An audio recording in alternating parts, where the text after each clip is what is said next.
Chapitre 1. Bruxelles, lundi 1er avril. Aujourd'hui, il ne pleut pas. C'est exceptionnel. Mais le ciel est gris, il fait froid et il y a du vent. J'entre dans les bureaux du magazine La Vie et je rencontre Nina, ma collègue journaliste, qui arrive en même temps que moi. Ça va, Alex? Bof, j'ai envie de partir. J'ai besoin de vacances. Ah oui? Et où veux-tu aller? Je pense à Collioure, par exemple, dans le sud de la France, au bord de la Méditerranée. Une petite ville très jolie, avec ses vieux murs, ses petites rues. Je ne suis pas exigeant, je veux seulement le soleil et la mer. Moi, je veux aller en Laponie. Quoi? Oui, j'ai vu une publicité pour des vacances dans le Grand Nord. C'est vraiment pas cher. T'es folle, il fait encore plus froid qu'ici. C'est vrai, mais il y a une lumière extraordinaire. Imagine les promenades en traîneau tirés par des chiens. La neige, le silence, l'espace. Et le soir, dans un petit chalet, se retrouver dans un sauna, loin du bruit, loin de la pollution. Hum, le paradis. Ça, c'est pas pour moi. Je préfère manger des crustacés et écouter la mer. Imagine en cette saison dans le sud de la France. On peut sortir en t-shirt et boire un verre de vin assis à une terrasse. Dulac, le directeur du magazine, arrive très énervé. Jackie est avec lui. De l'action, Alex. Fini les vacances. Vous partez immédiatement avec Jackie à l'hôtel Hilton. Nous avons une occasion unique de faire une série de reportages sur Dan Desrolles. Si vous faites de bonnes photos, La Vie peut obtenir l'exclusivité de sa visite en France et en Belgique. Dan Desrolles? C'est qui? C'est pas vrai. Vous ne le connaissez pas? C'est un sportif extrême, un acrobate, qui prend des risques énormes pour réaliser des performances, pour battre des records. Mais partez maintenant. Jackie vous expliquera les détails en voiture. Vous avez juste le temps d'arriver au Hilton. Attention! Desrolles est très attentif à son image. Transformez-le en héros. Il adore ça. Nous montons dans la voiture de Jackie. Sa vieille Renault 5, une vraie antiquité. Tu sais, Jackie, quand je monte dans ta voiture, j'ai aussi l'impression de prendre des risques extrêmes. Très amusant. Tu es très drôle, Alex. C'est une blague. Elle est super, ta voiture. Allez, te fâche pas. Parle-moi plutôt de ce Dan Desrolles. C'est un type qui aime les risques et qui en prend pour qu'on parle de lui. En général, il convoque la presse à la dernière seconde pour éviter toute action préventive de la police ou des autorités. Qu'est-ce qu'il veut faire au Hilton? Il a l'intention de l'escalader, de grimper sur la façade sans corde. Dis-moi, Jackie, tu es sûr que c'est pas un poisson d'avril? On n'est jamais sûr de rien, un 1er avril. Mais tu sais comme moi que Dulac n'a pas le sens de l'humour. Exact. Bon, qu'est-ce qu'on va faire? On va rester en bas, comme les autres journalistes? Je ne sais pas, on va voir. J'ai peut-être un contact utile au Hilton. Ah oui? Peut-être.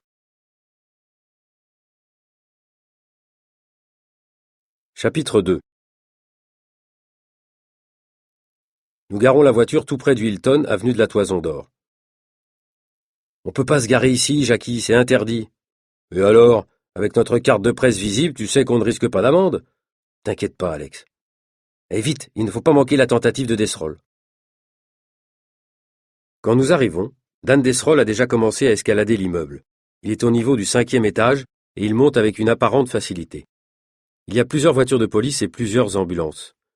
De nombreux curieux, ainsi que d'autres journalistes, commencent à se rassembler au pied de l'hôtel. Nous entrons et nous allons parler au réceptionniste. Bonjour, nous voudrions parler à Catherine Pujol. Oui, c'est moi. Je suis un ami de votre frère, qui habite à Perpignan. Je mens un petit peu, j'ai rencontré son frère, mais je ne suis pas vraiment son ami. Enchanté, mais je vous prie de m'excuser, nous avons un acrobate fou qui escalade notre façade. Est-ce que vous pouvez revenir un peu plus tard? Écoutez, c'est justement pour ça que nous venons ici. Nous voulons prendre des photos de cet homme. Est-ce que nous pouvons entrer dans une chambre pour le photographier pendant son ascension? Je ne peux pas vous laisser monter, si vous n'êtes pas client, c'est impossible. Écoutez, vous pouvez nous faire confiance, ça ne durera pas longtemps. Je regrette, je ne peux vraiment pas. Dans mon métier, j'ai appris à ne pas faire confiance aux journalistes. Je suis désolé. Mais nous ne sommes pas des journalistes comme les autres. Vous devez nous aider. Il y a peut-être un moyen.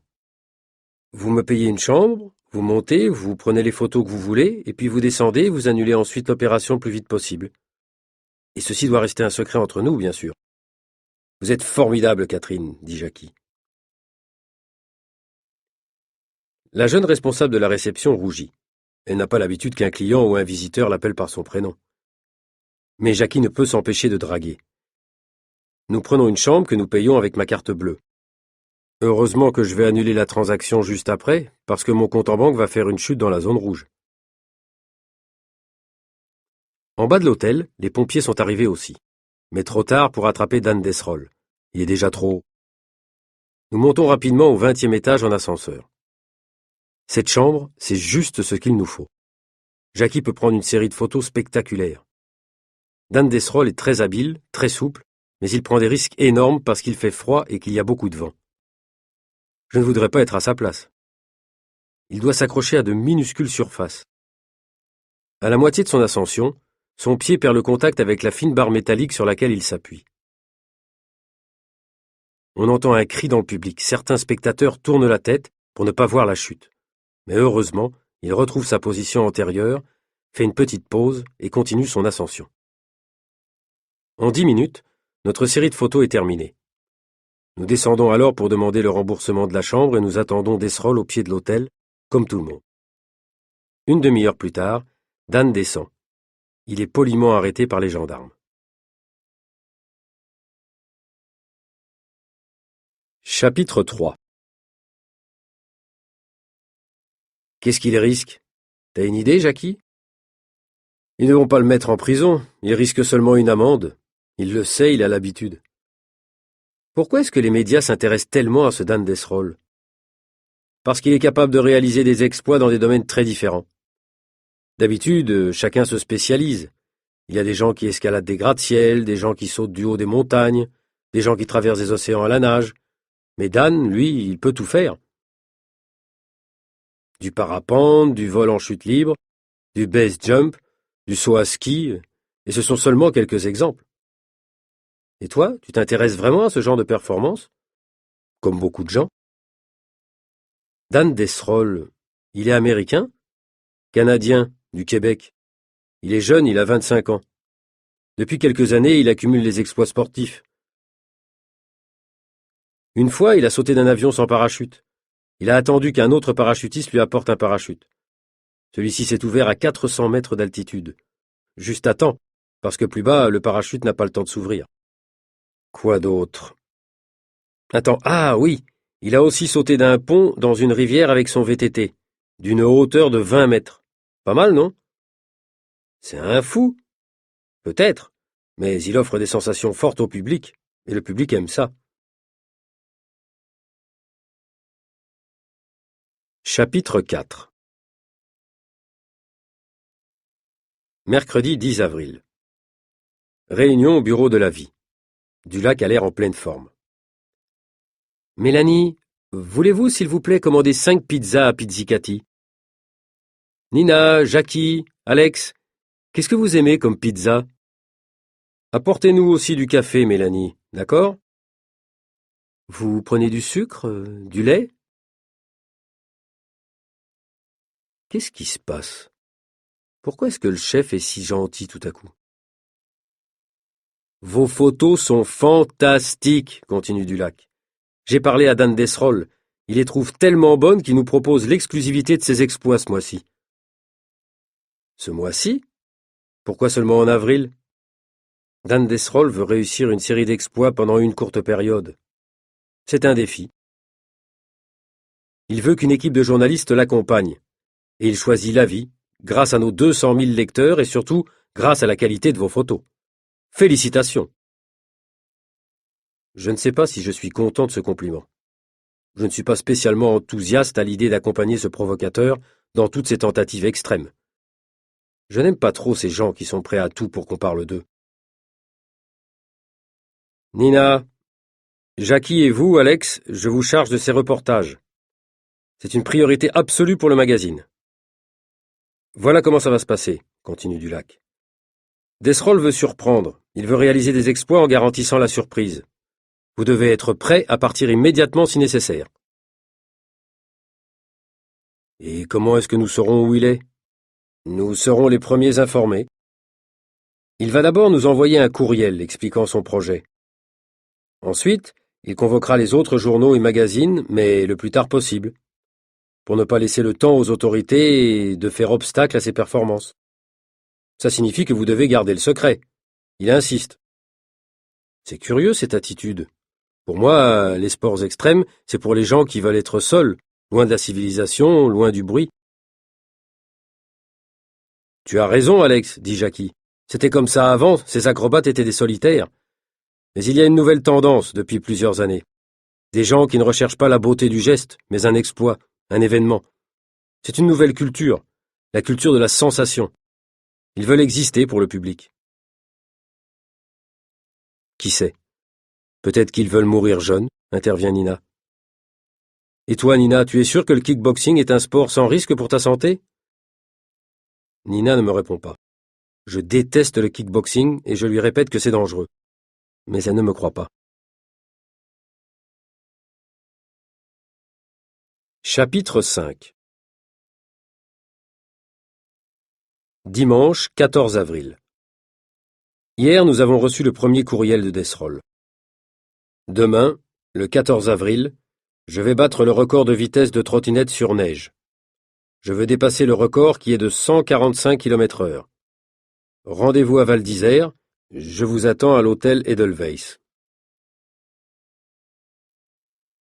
Eh oui, pour nous le week-end est une invention qui n'existe pas. Nous sommes partis le plus vite possible.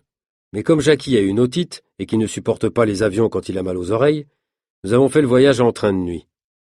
À 9 heures du matin, nous arrivons à Bourg-Saint-Maurice. Nina, t'as bien dormi, toi? Bof, je n'ai presque pas dormi à cause de ces supporters de football qui sont montés à Paris. Ils ont fait du bruit, ils ont chanté et crié toute la nuit. Et toi, Alex? Un désastre. Prendre le même train que les fanatiques du PSG, c'est vraiment pas de chance. Le seul qui a bien dormi, c'est Jackie, grâce aux médicaments antidouleurs qu'il prend pour son otite. Oh, ça va, hein? Vous croyez que ça me plaît d'avoir mal aux oreilles? Moi, je suis certaine que tu as peur des avions et que tu utilises ton otite chronique comme prétexte. Moi? Peur des avions? Pas du tout. C'est idiot ce que tu dis, Nina. Oh là là, quelle humeur ce matin. Bon, on se calme. Je vous propose un café et un croissant au café de la gare? Tu n'as rien d'autre à proposer, Alex? Moi, les cafés de la gare, je supporte pas. Moi, je m'adapte. En plus, j'adore ce temps froid. Ça me réveille. Cette neige me donne de l'énergie, conclut Nina.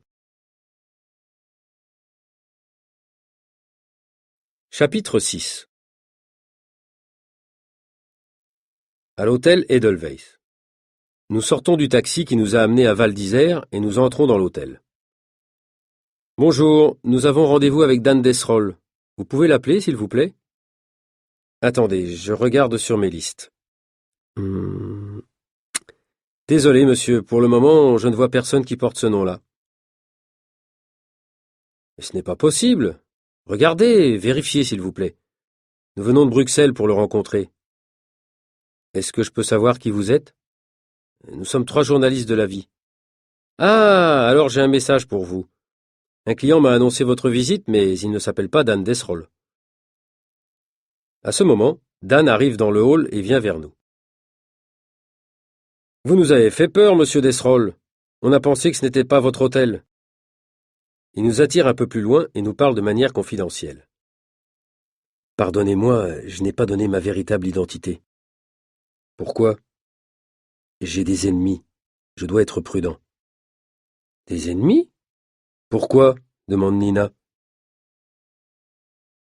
C'est mon affaire. Je ne peux rien dire maintenant. J'ai appris à ne rien dire aux journalistes. Accompagnez-moi, nous laisserons la voiture au Lézinan et je prendrai le télésiège avec un de vous jusqu'à Solèze, à 3000 mètres. C'est là que je commencerai ma descente en trottinette.